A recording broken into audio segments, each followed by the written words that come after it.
हाँ जी स्टूडेंट्स, अज आप शुरू करन जा रहे हैं न्यूमेरिकल प्रॉब्लम्स ऑफ वेक्टर्स। ठीक है जी, कुछ आप सौखे जी प्रॉब्लम्स डिस्कस करते हैं। एक क्वेश्चन मैं थोड़े सामने लिखा है कि resultant of two equal forces acting at right angles to each other. तो दिता है अपने को सोल्यूशन की होएगा दो इक्वल फोर्सेस ने, means let us suppose F1 is equal to F2 is equal to F से मान लो दोनों इक्वल है एंड द रिजल्टेंट जड़ा है मतलब एंगल थीटा उन्होंने विच कितना है 90 degree. These two equal forces making an angle they are perpendicular to each other and the resultant दिता है साढ़े को 14.14 newton. Then find the magnitude of each force. पूछे अपने को F1 vector and F2 vector, means F1 निकल जाएगा तो डेफिनेटली F2 सेम ही आएगा। तो असी पढ़ चुके हैं ट्रायंगल ऑफ वेक्टर एडिशन के विचों resultant force F is equal to under root of F1 square plus F2 square plus 2 F1 F2 into cos of theta. Formula लगावांगे तो थीटा 90 है, कॉस 90 0 होंदा है।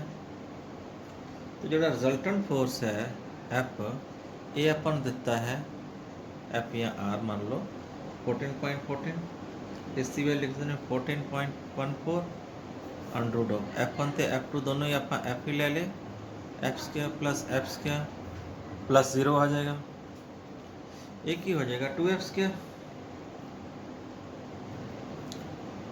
2F square under root means root of 2F। तो F की value क्या आ गई 14.14 upon root of 2, और रूट ऑफ 2 की वैल्यू सानू पता है 1.414 होंदी है। इसनू सोल्व कर लांगे 10 न्यूटन आ गई, means F1 is equal to F2 is equal to 10 newton. Okay, ये आपां दोनों फोर्सेस की वैल्यू काढ़ ली। अगला एक क्वेश्चन होर है, सैकेंड क्वेश्चन देखते हैं की क्वेश्चन है। बच्चों दस्या two forces are such that their sum of their magnitude is 18 Newton.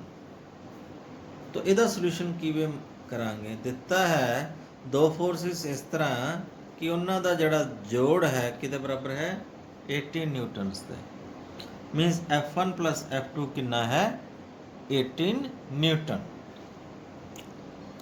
Second की दिता है and the resultant is 12 Newton, means जो भी इसका रिजल्टेंट है उसकी वैल्यू सानू दिती है 12 न्यूटन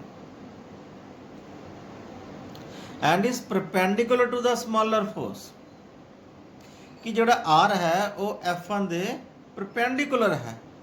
तो डायग्राम बनाने पहला, इधरले पासे मान लो F1 है तो मान लो let F1 is a smaller force, तो R इहदे परपेंडिकुलर है तो R इधर दे रिजल्टेंट होएगा, ये इन्हां दा 90 डिग्री होएगा। हुण जे तुसीं सोचो कि F1 ते दूजी फोर्स किधर नूं लईए कि R ओहदा रिजल्टेंट होए, तो दूजी फोर्स आपां नूं जे आपां इहनूं मिला लईए इहदे पैरल लैणी पैणी, ये हो जाएगी F2। डायगोनल पैरेललोग्राम कंप्लीट कर लो। तो F1 ते F2 का रिजल्टेंट हुण R हो गया, डायगोनल ऑफ द पैरेललोग्राम। ठीक है बच्चों, तो जे ए F2 है तो ए भी F2 ही होएगा। पैरेलल वैक्टर नूं किते भी ले जा सकते। उन्हें पाइथागोरस की थ्योरम रहेगी R plus F means R square plus F1 square is equal to F2 square. असी दोनों फोर्सेस का magnitude कढ़ना means F1 and F2 की वैल्यू कढ़नी है। दो इक्वेशंस बन गई F1 प्लस F2 अपन 18 दिता है तो आर की वैल्यू पुट करते हैं 12 का स्क्वायर प्लस F1 का square is equal to F2 square. ये आ गया अपने को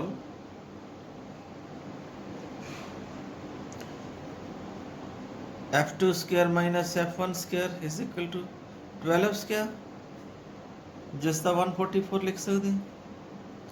हाँ, a square minus b square का फॉर्मूला ला देने, a plus b F2 plus F1 into F2 minus of F1 144। F2 plus F1 सानू दिता है 18, आ वैल्यू इतने पुट कर देने। F2 प्लस F1 की वैल्यू पुट की 18 multiplied by F2 minus F1 divide by गया 144। तो F2 माइनस F1 की वैल्यू क्या आएगी 144 अपॉन 18, डिवाइड कर दो, 18 का टेबल पढ़ लो, 18 8 से 144 आ गया। मीन्स F2 माइनस F1 की वैल्यू अपने को क्या आ गई 8 न्यूटन। F1 प्लस F2 की 18 है, F2 माइनस F1 की 8 है, तो F1 और F2 निकल जाएंगे। एडिंग दिस टू ऐड करांगे F1 तो F2 कट जाएगा, ये रह जाएगा एडिंग इक्वेशन 1 एंड 2। इसनों इक्वेशन नंबर 1 दे दो, इसनों इक्वेशन नंबर 2 दे दो। इधरों F1 कट जाएगा तो F2 plus F2 2F2 18 plus 8 कितना आ गया 26 आ गया। तो F2 की वैल्यू आ जाएगी 26/2 13 न्यूटन। तो F1 की वैल्यू क्या आ जाएगी 5 न्यूटन, F2 13 है, उधर जाके माइनस हो जाएगा, तो दोनों वैल्यूज आ गई। सौखा सी क्वेश्चन, ठीक है ना। 4 देखते हैं अपन न्यूमेरिकल।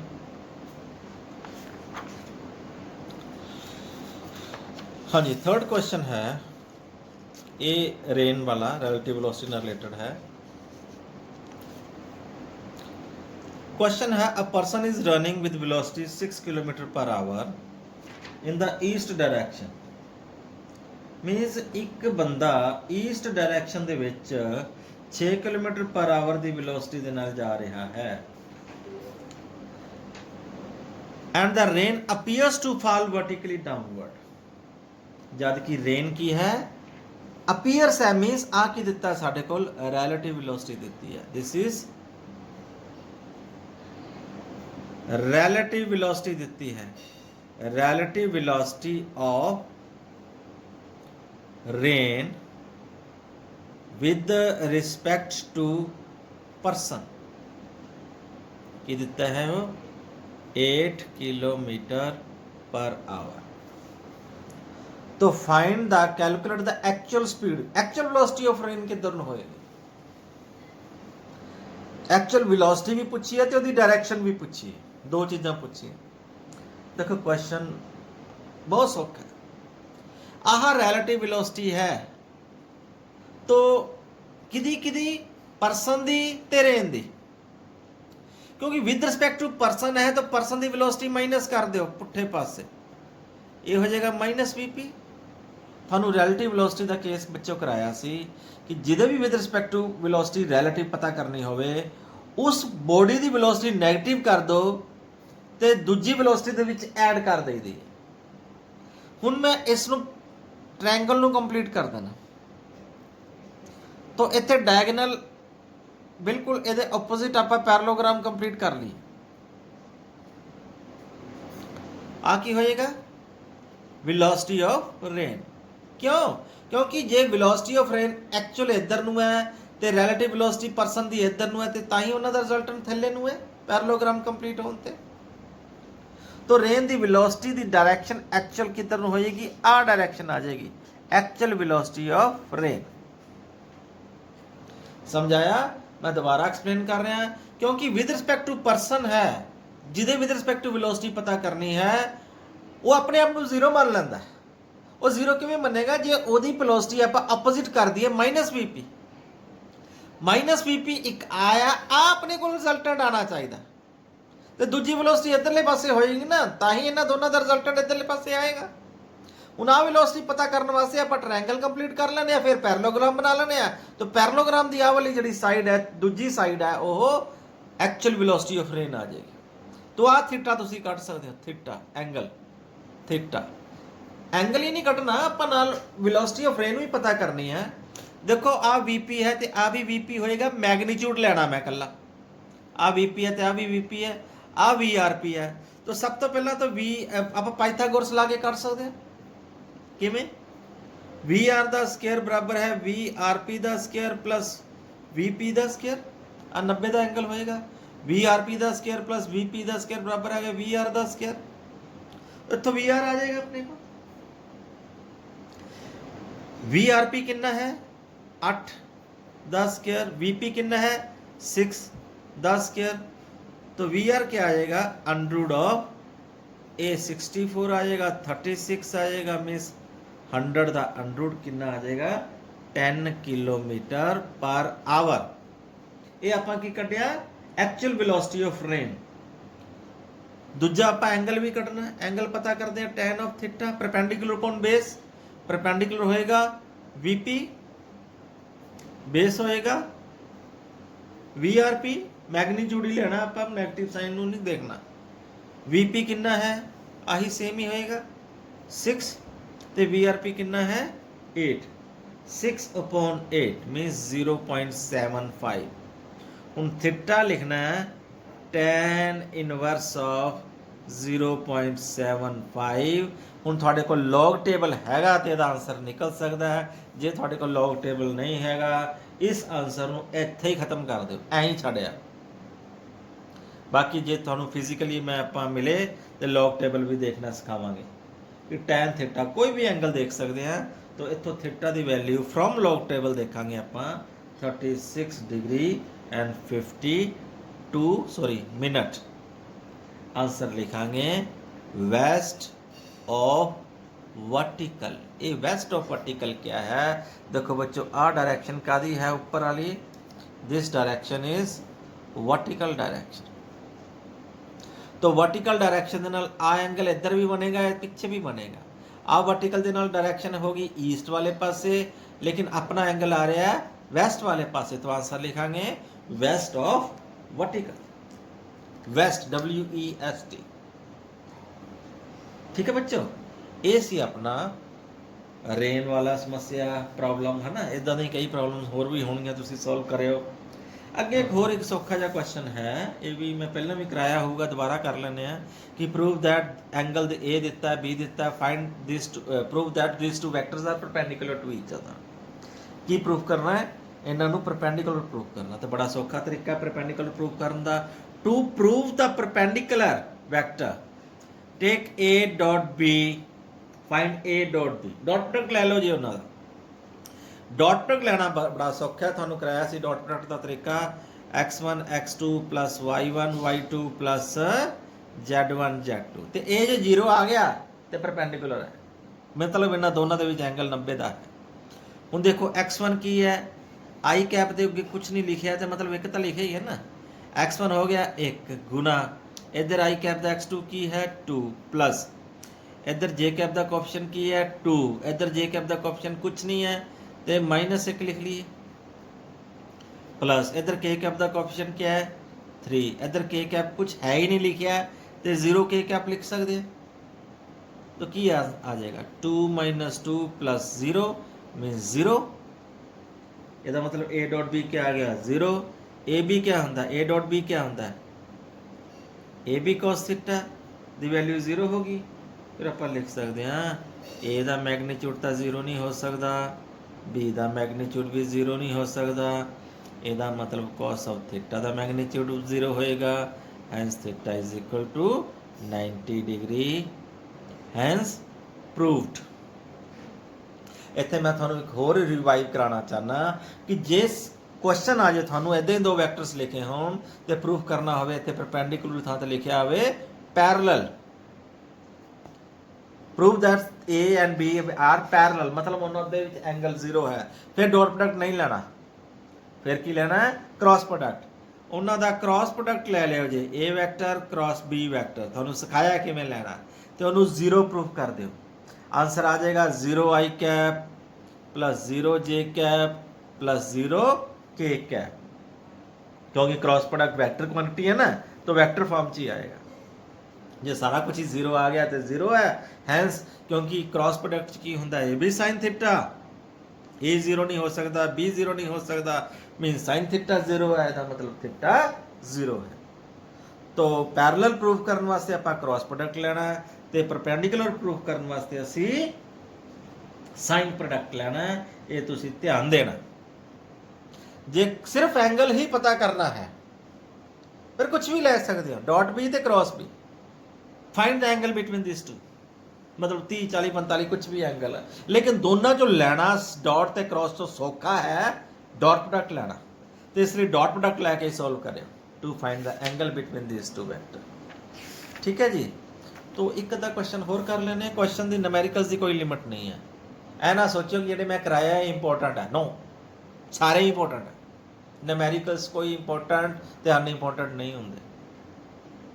हाँ बोर्ड दे विच कई बार पूछा जाता, जिवें मैं करान जा रहा, ये बोर्ड दे विच मतलब बोर्ड दे विच नहीं, एग्जाम दे विच कई बार आ गया, लेकिन फिर भी मैनू इंपोर्टेंट नहीं कहता, सारे इंपोर्टेंट है, सारे ही करने तुसीं न्यूमेरिकल।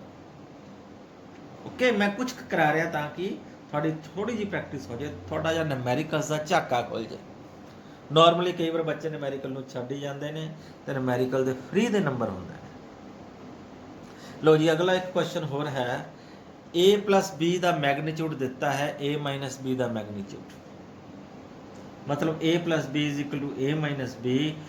क्वेश्चन है find the angle between the a vector and b vector. बड़ा सौखा क्वेश्चन है। देखो आंसर इसका सोल्यूशन क्या है, गिवन है अपने को a vector plus b vector the magnitude is equal to a vector minus b vector the magnitude. बच्चों मैगनीट्यूड की डेफिनेशन है, जे ए वैक्टर का ए वैक्टर ना डॉट प्रोडक्ट ले लेने, ये की आ जाता ए वैक्टर के मैगनीट्यूड का स्केयर। ओके, मीनस जे इन्होंने दोनों का मैं स्केयर करदा, I will write squaring both sides,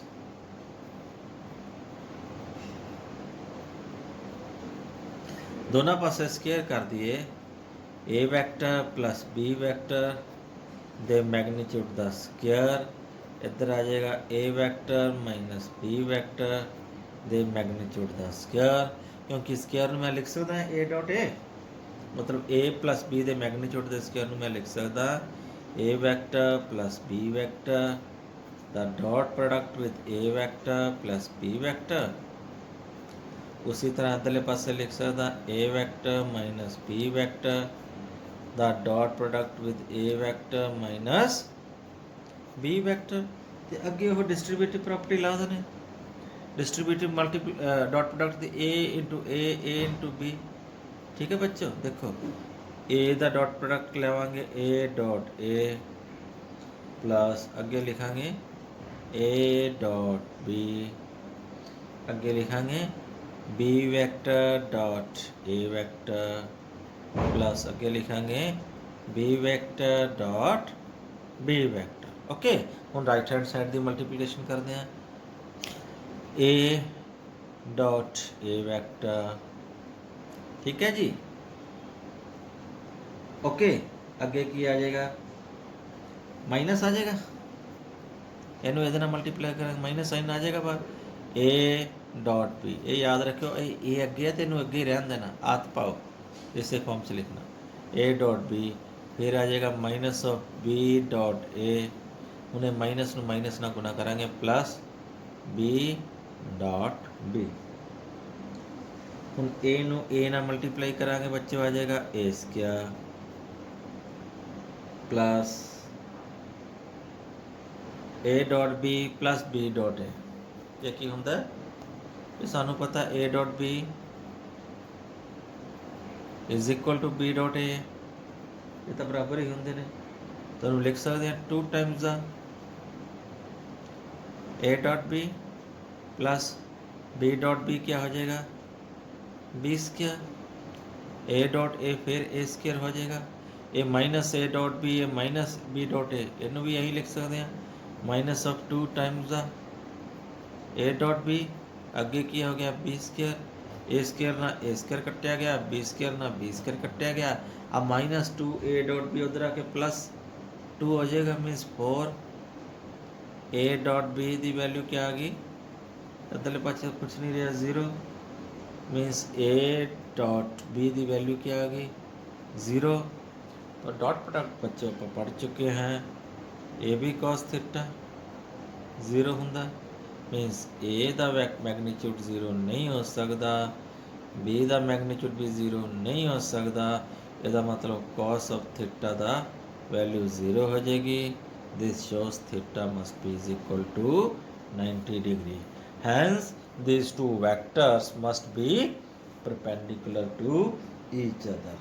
तो वैक्टर्स न्यूमेरिकल से बच्चों बहुत ज़्यादा है, जिन्ने मैं करांगा उन्ने ही थोड़े, मेरे कारण ਨਾਲ ਕੋਈ ਬੈਨੀਫਿਟ ਨਹੀਂ ਹੋਣਾ।